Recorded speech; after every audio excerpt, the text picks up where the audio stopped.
I know there is another important session which is going on. Nevertheless, I'll talk about this particular agenda, which is artificial intelligence for sustainable development. It's good to be back here after 2 years, right? I can tell you something, that had the world focused on this sustainable development some 20 years back, maybe the last 2 years which we have spent in pandemic and all those things, these were some of the things that probably could have been evaded, right? So with this, let me get started. Again, this is a very old saying that in God we trust, all others must bring data. So this saying is back from 1914, right? When Edward Demings, a member of the US Parliament, an educator, he said this. It was true at that point in time, it's true even today, but with some changes. So when we say data, the problem is that the data which we see all around, it can be used in the right way, it also can be used in the wrong way. So maybe we need to tweak this particular part a little bit, saying that it's not in data, but in the right kind of data. Because the potential damages which the wrong data can do, right, it's enormous. So when I was a kid, I used to think that how we can use things like this, mathematics, statistics for the betterment of the world. And now, sitting in 2022, right, I think knowing how maths can help develop models which can help the mankind, how statistics can find out the unknown traits hidden from the data, that has probably become one of the most important skills which people will be having. So this will be my agenda. First is the entire landscape on which we are dwelling with, the threats to the civilization, sustainable development goals, rise of AI, how AI is impacting the sustainable development, and with the final summary. Now, when we talk about sustainable development, a lot of the time, people are only concerned about the environment part of the sustainable development.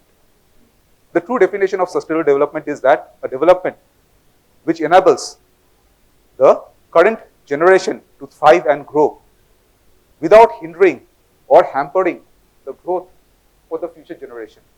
That is what sustainable development. But again, broadly, whenever you'll hear about sustainable development, people talking about it, people becoming serious, it's always about environment. Why, you know? Because again, environment is the act of God, right? We don't have any control over the act of God. That's why people will always blame environment for the lack of sustainable development. But there are three pillars of sustainable development. One, definitely the environment, but the two others are society and governance. So while this environment is something which has been largely talked about, people generally evades away from talking about the other parts, which are the society and the governance part. So when I'm talking about governance, so governance about the public policies, governance about the economic development, governance about laws, and many other things. At the end of the day, sustainable development is something which is all inclusive. Just environment alone is not going to solve the challenge or solve the problems for you, right? The challenges are far beyond that of the environment. At this point in time, what's happening is that we have started realizing the effect which environment, if it goes wrong, it can create on mankind. We have seen that newer traits of diseases are coming up. The glaciers, they are melting away, right? Agricultural land, they are probably not edible anymore. So many problems are there. But again, that's just one part of it. Many of the environment problems are also because we have misused this entire resource which we had to our disposal. Rather than looking into using it properly for the growth, we have probably misused that. Again, I mean, just for people who are probably staying in Bangalore, who stays out of Bangalore. So when I used to come to Bangalore back in the 90s, it was a totally different city altogether. Come in 2022, right? lot of things have changed. Lot of things have changed, right? So this is the current landscape. If I talk about the modern civilization, if you see the successes, right? Successes are many. Today we are sending the rockets to the Mars. We are thinking of developing colonies on the moon. As they say today, that geography is history. You can reach out to anyone, anywhere on the planet through audio, video, text, everything. Right? So those were the successes part, right? Also, if you see the development in terms of the heavy industries, development in terms of how we are using agriculture, transportation, so many things have really been good. But again, if I see the failures part, we are looking into the stars, we are looking into the moon, we are thinking of developing colonies outside Earth. But we are neglecting the fact that our own planet, that's at stake. There are people every day who goes to bed hungry. Things like education, proper water for drinking and sanitization, those were the basic rights of human beings. We are not even able to support the basic rights for a lot many people. And then we are talking of these big things about going to Mars and all the other places. So these are the failures. The poverty actually affects a very significant amount of the population, a large part of the population. Right? The stories which we hear about the glories and the success of technology, of development, are all coming from the developed nations. What about the developing nations like us or the underdeveloped nations? For underdeveloped nations, what happens is that all their time is spent in making sure that the basic access to food, water, that particular part is being addressed. Where is the time for thinking about things like sustainable development? For developing nations like us, yeah, we are very proud. Right? We are probably going high on the GDP growth and everything. This growth is something that we are looking into. Can we sustain this particular growth? 20 years down the line, 50 years down the line, will our next generation, they will also be able to keep their heads high and keep this kind of a development? We don't know. Because again, that's not the focus. The focus is on the current development only. And that's the first thing which violates the principles of sustainable development. Obviously, we should look into the current growth. So growth is something that everyone should eye on. But again, if this growth is happening at the cost of the development for the future generation, if we are putting the future generation at stake, all the resources at stake, that's probably not something which the history will pardon us, right? So again, unable to access basic needs, resources not utilized properly, and these policies are sometimes biased. Coming to this policy part, as I said, that whenever we talk about sustainable development, environment, society, and the governance, right? So society and the governance part, a lot part of it, the policies are there in place. If you talking about the policies, so policies are such that most of the time it probably favors the developed countries. The developed nations, what they are doing is that they are creating policies and they are ensuring that their economic development, their growth is not hampered, but at the cost of countries like us and also the countries which are underdeveloped. Just for the money at which people can buy maybe a loaf of bread, they are giving away their important resources, both natural as well as people, to this developed countries. Right? So that is something in which we can't have a sustainable development going ahead. So the current issues of the sustainable development, right? So again, this development, as we said, difficult to maintain or sustain in the future. But why is that? Why is it that? See, development, whenever it comes, right now it's being thought about in isolation. How can I develop my own family? How can I develop probably my own city? own country, own organization. At that particular point in time, are we thinking that this particular development which I am doing, how my suppliers they will be affected, the people who are upstream, downstream in my entire supply chain, are we ensuring that their development needs also we are catering to, adhering to? Probably not. Probably not. Why do you think that so many companies they choose countries in the East, right, underdeveloped or probably just developing countries to set up their locations? Because the policies are not strict out here. Our focus is only the current development, current growth. At this particular point in time, if I am able to sustain myself, able to sustain the economy, that's probably all that matters. And that's the reason why you see that currently more and more of these factories, they are shifting out here. And if the sustainable development goals or the policies, they don't kick in, what might happen is that after a few years down the line, we probably will be depleted of all our resources. The policies will be heavily biased for not having development in our own countries.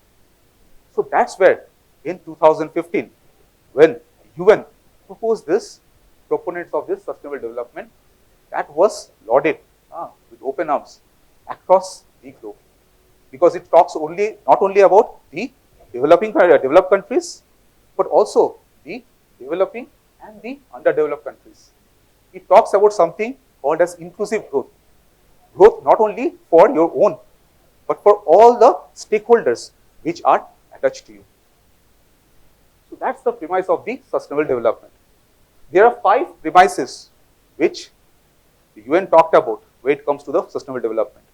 The first premise is obviously the planet part, because again this is the planet which is our own, we are living it, it's our responsibility to make it habitable. Then obviously the people part, the most important components of this planet, the people along with the other ecosystem. Then comes the part of partnership. So when we talk about partnership, so partnership not only with people, but partnership with the environment, partnership with the habitat, right? Partnership with the nature around us. That's also something which has been taken care of and accounted for. Then comes the 4th important one, which is prosperity. So obviously, if the first 3 P's they are being met, then prosperity is bound to follow. And then finally, peace.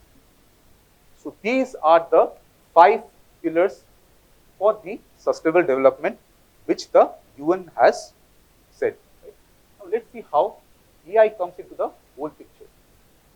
Coming to the sustainable development goals, right? If you see a company right now is looking at policies, looking at its growth, which has a direct impact on its revenues, on its balance sheet, everything. But what about this upstream activities? What about those downstream activities? There are no policies that probably measure it. So at this point in time, we are probably measuring the performance of the company in terms of how it is doing for its investors. There are laws in place which also says that how the company is doing in terms of maintaining the sustainability of the environment. But again, the company which supports it or the company which takes the product from it, are they sustainable or not? People are not bothered. And that's why you'll find that there are many of these reports which comes up as to how workers are treated in those third world countries. And then most of the time, this kind of reports, they are probably buried underneath. Right? People doesn't make a lot of noise about those parts. Now coming to the AI part. Now people are saying that AI is the solution to every problem. Whatever problem you have, right? You put some kind of a AI and that AI will solve your problem. In terms of the intelligence part, see the intelligence which we define is our own version of intelligence. This is our kind of intelligence. We don't know that if there are some more intelligent planets, species in some other planets, probably their definition of intelligence is something different compared to ours. But again, for our case, these are probably the pillars that we probably think, and through the thinking process, we learn, we evolve, we try to reason, comprehend, right, and all that part. Now, what we are trying to do is that we are trying to put the same kind of intelligence into that of the AI also. So, artificial intelligence, the real intelligence is here with us, right? That's the natural intelligence. And when we talk about artificial intelligence, we are trying to artificially imbibe our way of thinking, our kind of intelligence into that of machines. So, there are one good thing and one bad thing. The good thing is that with the progress of the current technology, these machines, they can consume information at a much faster pace compared to us. They can consume this information, they can store, process at a much faster rate compared to us. But again, at the same point in time, when it comes to the learning part, since we are only making these machines learn from the data which is around, if this data itself is flawed, the data which is there out there, that data itself doesn't take care of the sustainable development issues, then obviously the AI system which will get generated, that AI system will also be flawed. When we talk about sustainable developments, some of the important things are those of the society, those of the gender inequality, those kind of things. If you put the data also says the same thing. Then how come an AI system will evolve from this kind of a system with the right kind of a decision? So again, I'll not come to what exactly is artificial intelligence, but if I talk about these two parameters, one part is what humans do, systems that think like human, systems that act like human, right? And then the other part is rational systems. One thing we know that is that if we build systems which probably thinks like humans, then sometimes it will not be rational. It will not be rational. So again, we are trying to use AI for all the different solutions, and then because this AI will be developed basis the human, that AI itself can be flawed. We'll come to this famous example which was there. This happened few years back. It came up in the news, I think somewhere in 2017. So Google had this car, autonomous car, which was getting tested on the streets of California. And then this car hit a truck. That was the problem, right? So the news was all over the places. AI is evil, ban AI, all those things came up. I'll tell you what exactly had happened. So this car, you see that particular part, it's a camera which goes around. It tries to find out, detect that whether there are moving objects, right, animals or human around, and will always try to avoid the collision. So it was coming on this place, on the road, and from this particular side, a bus was coming.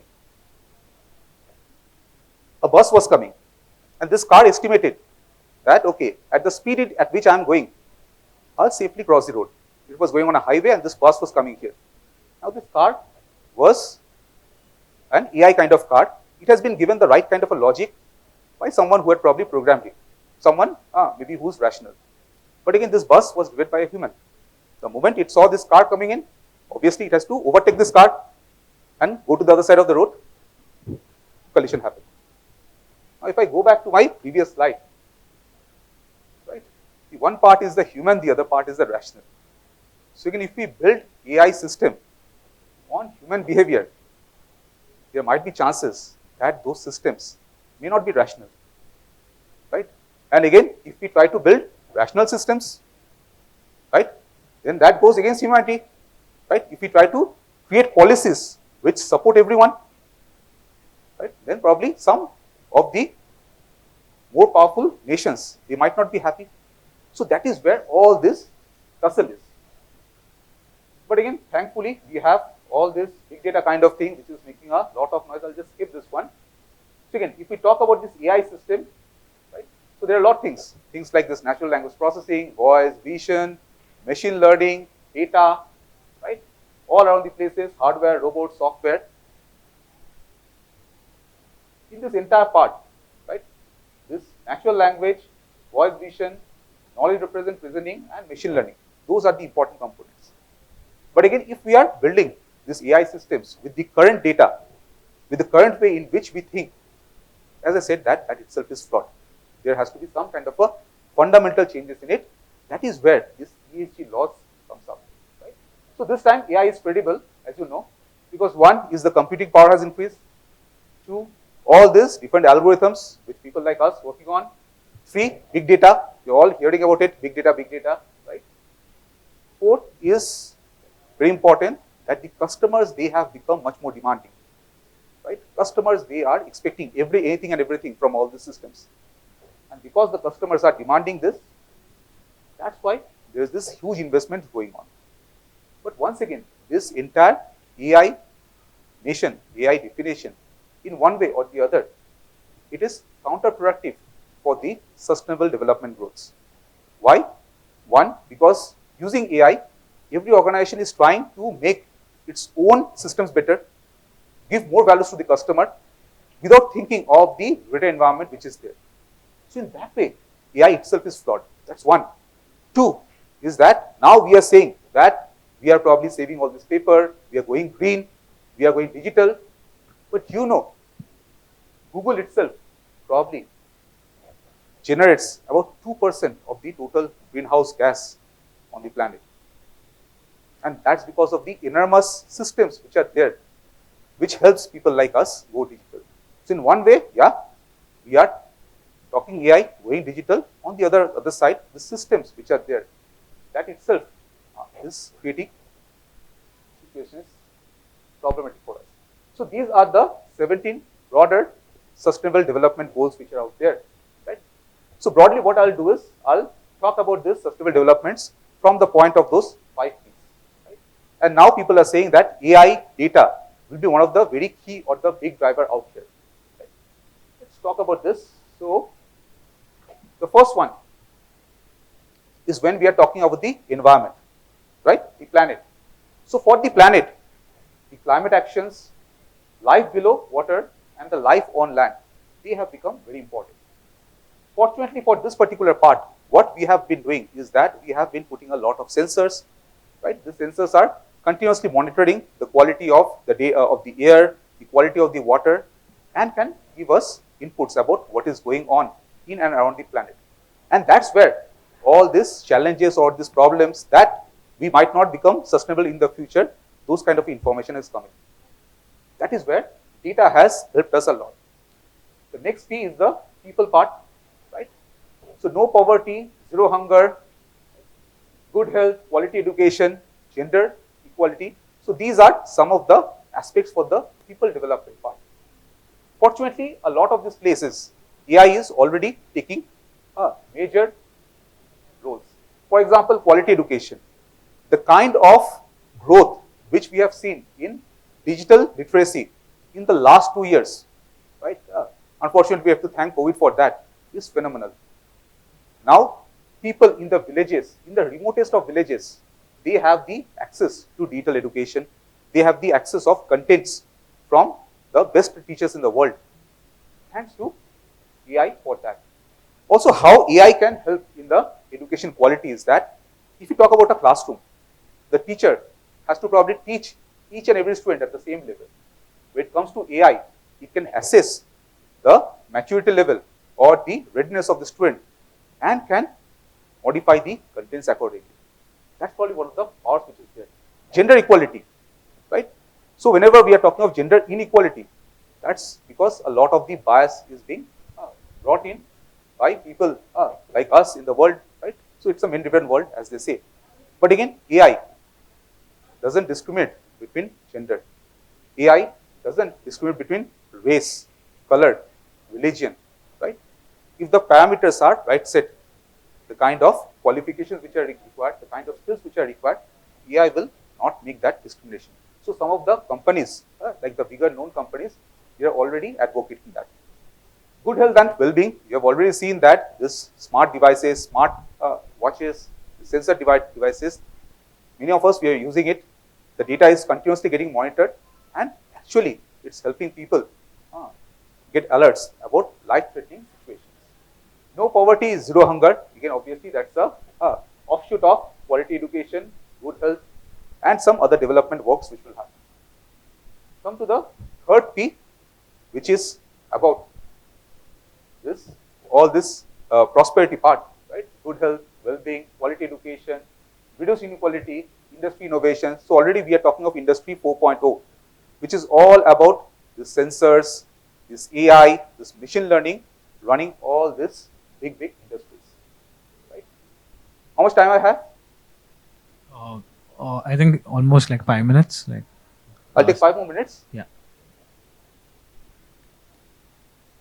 So coming back to some of the places where AI is actually making an impact, which you can see today, right? A lot of the cases, the policies need to be there. But for example, cases in the military, AI is being used for the right reason. Here actually using this AI-enabled robots to find out mines is saving the life of the soldiers. Actual impact that we are seeing today. Space robots. Obviously, we have not sent any human to the space. We have sent the robots armed with all the different kinds of sensors possible so that these robots, they can collect the information about the environment, report it back to us. So this kind of a scenario, right, we don't know whether Mars is hazardous or not, but this AI-enabled system, they can give the information and probably get greener pastures for us. Military robots, drones, military suits, right? So some of the good things which AI is doing. Also, there are pitfalls also, right? We have seen that for this military drones, if the learning is not proper, sometimes it is not able to distinguish civilians from probably terrorists. That's something that we have already seen. So one of the things I'll probably wrap up, which AI can do, is something called as a goal-driven behavior. You give some kind of a goal to the AI, and it can optimize the goal, right? It can optimize all the inputs, all the conditions around to reach that particular goal. Now, if you combine the sustainability development goals with that of AI, if you feed those goals to the AI, that in terms of gender inequality, that should be eradicated.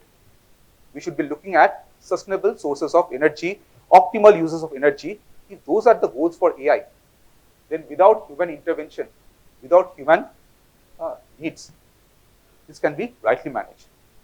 And as I said initially, that we make all these policies. And because we make these policies, those policies are biased. It's very difficult to audit humans, very difficult to audit the nations around which are making these policies. We can probably debate about those, but nothing happens out there.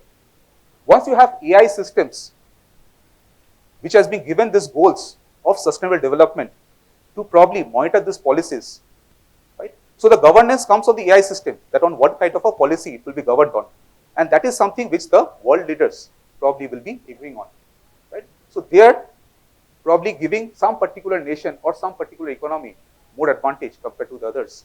That particular part may not kick in. So while we can't govern nations, while we can't govern governments, right? Probably if we take the use of AI systems, give those goals, right, they can probably help us do the right kind of a governance into those kind of situations, right? So yeah, this is the last slide, role of sustainable development. So again, if you think about it, right now we are saying AI will probably solve all our problems, but what we do is that collective intelligence of the good people around. So whenever you are creating these policies, whenever you are creating this AI system, right, collective intelligence you take, but of the right kind of people, the right kind of data. Policies should be unbiased, obviously. If the policy is biased, again, once again, this AI will do more harm to us than probably the humans have done. Right? Reduce wastage, equal distribution, better efficiency, and preservation for the future. Right? Stop here. I'm open for your questions. Yeah, thank you, Sourav. That was really insightful, and you ended the Cypher 2022 on a very good note. And I have one question. So the question is, like, since we're talking about the bias and the policy side of things, right? So this is a little futuristic in terms of, are we going to have like something, because since humans are known to abuse things, like you mentioned about the sustainable Sorry, development. I didn't follow that. Humans So are yeah, known to. humans are known to abuse technology, or abuse things like in ways like one can ever imagine. Like any new technology, they tend to look for ways to abuse them. Sure. So in the future, do you think there'll be requirement of policy for the machines and AI for their betterment as well? Like we're talking about sustainable development and the policy around human development side of things. Will like AI also get a policy in the future, or kind of that will like robo rights, or AI rights for them? Like, Sure. what are your thoughts on that? Yeah. So come back to my previous slide, where the first point was collective intelligence. So when we are talking of AI, right? If we build AI with probably all the kind of data which is available out there, so obviously these policies can be biased. And again, this data contains good data as well as the bad data. We don't know what the AI will pick on, which trade the AI will pick on. So again, AI trained wrongly, treated wrongly, can probably create havoc for this world. Right? We have seen how probably very good technologies in the hand of wrong people, it had created problems for the society. Now the problem with development is that it can't be undone. If you have made an invention, you can't undo the invention, right? So once probably the atom bomb is there, it's there. You can't undo that particular invention. So policies obviously has to be made very strict as to the how this will be used. And obviously, as I said, that if you use the collective intelligence of the right kind of people, if the right kind of data goes in creating the AI, then probably that is to some way it will mitigate the problems which it might create. But again, at the end of the day, it has to be regularly audited and audited by all the people, all the nations, if AI is being used for this sustainable development goals.